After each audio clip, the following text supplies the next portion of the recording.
പശ്ചിമേഷ്യൻ മണ്ണിന്ന് വെറുമൊരു മണ്ണല്ല, അത് കത്തുന്ന ഒരു അഗ്നിപർവ്വതമാണ്. സാമ്രാജ്യത്തിന്റെ മിസൈൽ മുനകൾ ഇറാനെ ചാരമുറങ്ങുന്ന തെരുവുകളെ ലക്ഷ്യം വെക്കുമ്പോൾ ഒന്നുറപ്പിച്ചുകൊള്ളുക, അത് വിനാശത്തിന്റെ അവസാനമല്ല, പ്രതികാരത്തിന്റെ വിശ്വരൂപമാണ്.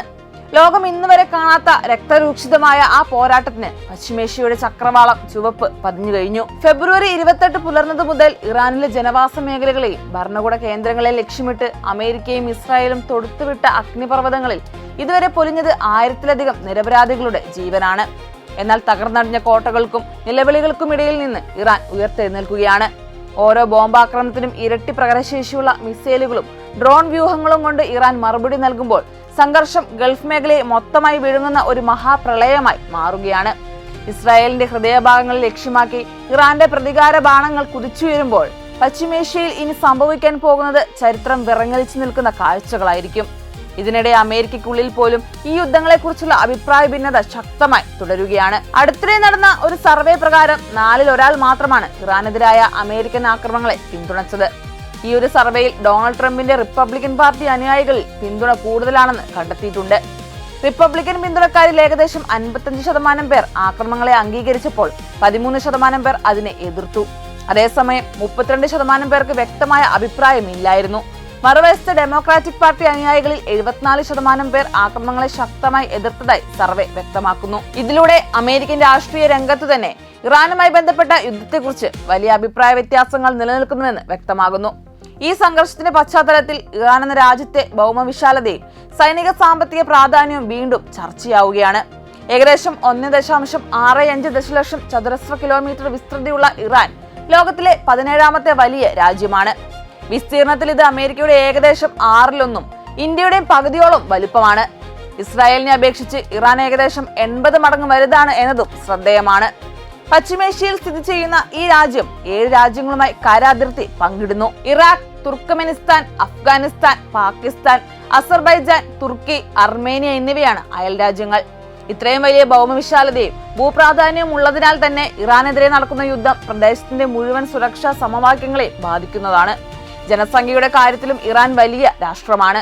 ഏകദേശം 92 ദശലക്ഷം ആളുകളാണ് രാജ്യത്ത് താമസിക്കുന്നത്. അമേരിക്കയിലെ ഏകദേശം 350 ദശലക്ഷം ജനസംഖ്യയുമായി താരതമ്യം ചെയ്യുമ്പോൾ ഇത് ഏകദേശം 4-ൽ 1 വരും. ഇറാനിലെ ഭൂരിഭാഗം ജനങ്ങളും രാജ്യത്തിന്റെ പടിഞ്ഞാറൻ ഭാഗത്താണ് താമസിക്കുന്നത്. പർവ്വതനിരകളും നദീതടങ്ങളും ഫലപുഷ്ടമായ താഴ്വരകളുമുള്ള ഈ പ്രദേശങ്ങൾ ജനവാസത്തിനും കൃഷിക്കും അനുയോജ്യമാണ്. ഇറാൻ തലസ്ഥാനമായ ടെഹ്റാനിൽ ഏകദേശം 9.6 ദശലക്ഷം ആളുകൾ താമസിക്കുന്ന വലിയ നഗരമാണ്. സാമ്പത്തിക, രാഷ്ട്രീയ, സാംസ്കാരിക കേന്ദ്രമായ ടെഹ്റാൻ ഇറാന്റെ ഹൃദയമായി കണക്കാക്കപ്പെടുന്നു. വടക്കുകിഴക്കൻ ഭാഗത്തുള്ള മഷ്ഹദ് രാജ്യത്തെ 2ാമത്തെ വലിയ നഗരമാണ്. ഏകദേശം 3.4 ദശലക്ഷം ആളുകൾ അവിടെ താമസിക്കുന്നു.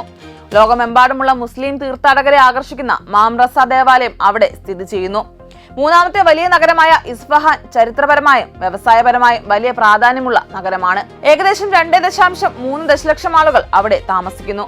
ഒരു കാലത്ത് സഫാവിദ് സാമ്രാജ്യത്തിന്റെ തലസ്ഥാനമായിരുന്ന ഈ നഗരം ഇന്ന് വിദ്യാഭ്യാസവും വ്യവസായവും ഉൾപ്പെടെയുള്ള വിവിധ മേഖലകളിൽ പ്രധാന കേന്ദ്രമായി മാറിയിട്ടുണ്ട്. ഇറാന്റെ സാമ്പത്തിക ശക്തിയിലും പ്രകൃതി വിഭവങ്ങൾ വലിയ പങ്ക് വഹിക്കുന്നു. ലോകത്തിലെ പ്രധാന എണ്ണവാതക സമ്പന്ന രാജ്യങ്ങളിലൊന്നായ ഇറാൻ ആഗോള എണ്ണ ഉൽപാദനത്തിൽ 9ാം സ്ഥാനത്തും പ്രകൃതിവാതക ഉൽപാദനത്തിൽ 3ാം സ്ഥാനത്തുമാണ്. ഏകദേശം $375 ബില്യൺ രാജ്യത്തിന്റെ മൊത്ത ആഭ്യന്തര ഉൽപാദനം. തൊഴിലില്ലായ്മ നിരക്ക് ഏകദേശം 9.2%. ഈ പ്രകൃതി വിഭവ സമ്പത്തും ഭൗമ പ്രാധാന്യവും കാരണം തന്നെ ഇറാൻ അന്താരാഷ്ട്ര രാഷ്ട്രീയത്തിൽ വലിയ പ്രാധാന്യമുള്ള രാജ്യമായി തുടരുന്നു. ഭൗമശാസ്ത്രപരമായി ഇറാനിലെ കാലാവസ്ഥയും വളരെ വൈവിധ്യമാർന്നതാണ്. വടക്കൻ പർവ്വത പ്രദേശങ്ങളിൽ നീണ്ടതും കഠിനവുമായ ശൈത്യകാലം അനുഭവപ്പെടുമ്പോൾ തെക്കൻ പ്രദേശങ്ങളിൽ കടുത്ത വേനൽ ചൂടാണ്. തെക്കു പടിഞ്ഞാറൻ നഗരമായ ഔഹാസിൽ ചിലപ്പോൾ 50 ഡിഗ്രി സെൽഷ്യസിന് മുകളിലുള്ള താപനില രേഖപ്പെടുത്തിയിട്ടുണ്ട്. രാജ്യത്തിന്റെ മധ്യഭാഗം വലിയ മരുഭൂമി പ്രദേശങ്ങളാണ് ഉൾക്കൊള്ളുന്നത്. ഇവിടുത്തെ കാലാവസ്ഥ അമേരിക്കയിലെ അരിസോണയിലോ ഉൾനാടൻ കാലിഫോർണിയയിലോ കാണുന്ന വരണ്ട കാലാവസ്ഥയോട് സാമ്യമുള്ളതാണ്. ഇതൊരു രാജ്യങ്ങൾ തമ്മിലുള്ള അതിർത്തി തർക്കമല്ല, മറിച്ച് ഭൂഗോളത്തിന്റെ തന്നെ ഗതി മാറ്റിവരിക്കുന്ന ഒരു ചതുരംഗക്കളമാണ്.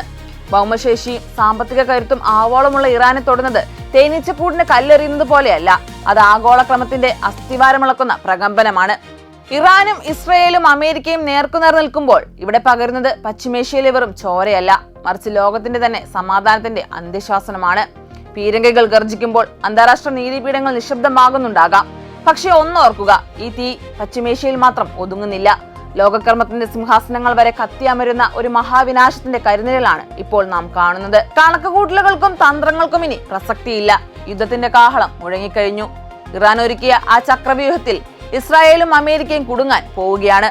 ഇപ്പോൾ സമാധാനം ഒരു മരീചികയാണെന്ന് തോന്നാമെങ്കിലും ഈ വലിയ പോരാട്ടത്തിനൊടുവിൽ പശ്ചിമേഷ്യയിൽ സമാധാനത്തിന്റെ പുലരി ഉദിക്കുക തന്നെ ചെയ്യും.